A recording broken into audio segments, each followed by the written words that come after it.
L'obscurité étouffante pesait de tout son poids sur Dayna. À l'image d'une seconde peau trop serrée, elle oppressait son corps et l'empêchait de parler comme de voir. Thanatos tenait toujours son poignet gauche serré.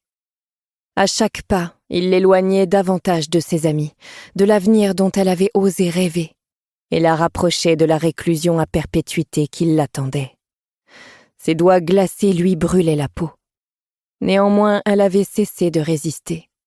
S'il la lâchait, elle était terrifiée à l'idée d'errer ici pour l'éternité. Ils marchèrent des heures durant. Soudainement, l'obscurité fut éclipsée par un éclat fulgurant qui poussa Dayna à se couvrir les yeux du bras droit. Cet éclat pâlit à son tour et se fondit dans la lueur ordinaire de lampe à huile. Si l'on pouvait qualifier la cour d'Hadès d'ordinaire. Dayna cligna, le temps que sa vue s'accommode. Imperturbable, Thanatos avait relâché son poignet.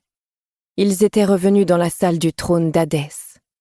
Au mur, l'immense miroir en obsidienne n'avait pas bougé, et la surface brillante de son disque noir lui renvoya une image indistincte d'elle-même et du décor qui l'entourait. Ici, les deux trônes vides, imposants sur leur estrade. Là, les serpents bleu-azur qui les avaient attaqués, de nouveau pétrifiés et confinés dans des niches. Rien n'avait changé, sauf Dayna. À sa grande consternation, ses vêtements de dissociante avaient disparu. À la place, elle portait la tenue dont Hadès l'avait momentanément revêtue lors de leur dernière entrevue.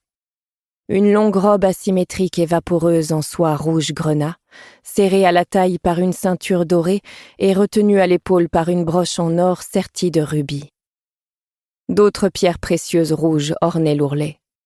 Elle était chaussée de délicates sandales dorées finement tressées, et sa chevelure brune ondulée, Dayna porta une main à sa tête, était apparemment retenue par le même genre de mailles. Elle s'en prit à Thanatos. « C'est ton œuvre ?»« Non, la mienne. » La voix d'Hadès retentit dans l'immense salle. Dayna se retourna et constata qu'un des trônes vides était à présent occupé.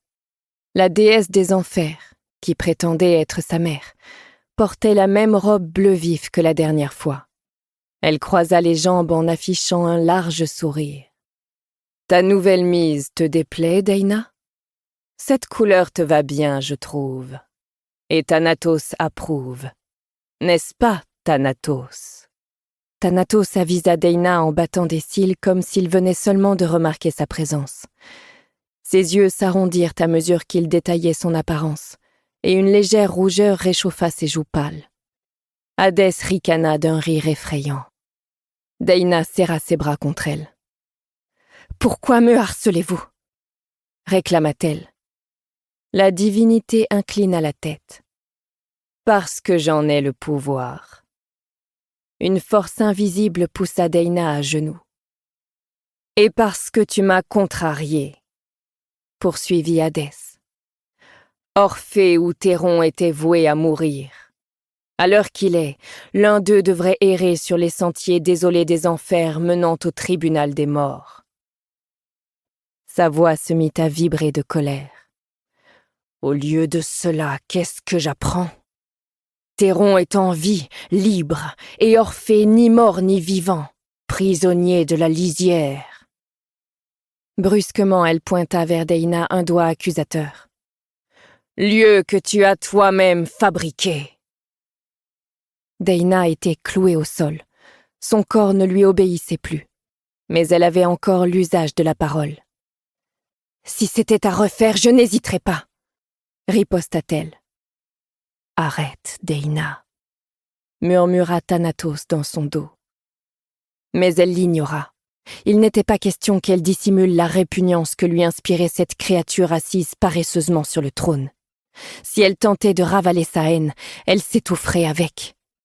« Je referai pareil, voire pire. Je ne crains pas la colère des dieux, et je n'ai pas peur de vous. » La déesse l'observa un instant. Ses yeux violets brillèrent dangereusement. « Tu as tort. » Elle esquissa un geste en direction de Dayna. d'une chiquenaude indolente de ses longs doigts bagués, elle musela Dana. Pour continuer à écouter ce livre audio gratuitement, cliquez sur le lien dans la description et vous pourrez l'écouter en entier sans frais grâce à l'essai de 30 jours d'Audible.